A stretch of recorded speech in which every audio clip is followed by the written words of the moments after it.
ബാലരാമപുരത്ത് വിവിധ പ്രദേശങ്ങളിൽ നടന്ന 2 അപകടങ്ങളിലായി 3 മരണം.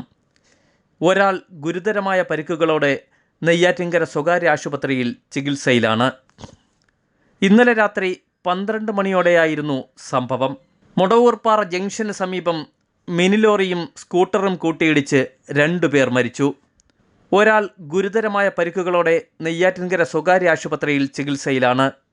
പെരുമ്പഴുതൂർ സ്വദേശികളാണ് മരണപ്പെട്ടത്. പെരുമ്പഴുതൂർ സ്വദേശി അഖിൽ, സാമുവൽ എന്നിവരാണ് മരിച്ചത്. ഗുരുതരമായ പരിക്കുകളോടെ ഒരാൾ ചികിത്സയിലാണ്. എന്നാൽ ഈ അപകടത്തിൽ പരിക്കേറ്റവരെ ആശുപത്രിയിലെത്തിക്കുവാനുള്ള നടപടികൾ സ്വീകരിക്കാൻ രംഗത്തുണ്ടായിരുന്ന യുവാവും മറ്റൊരു അപകടത്തിൽ മരണപ്പെട്ടു.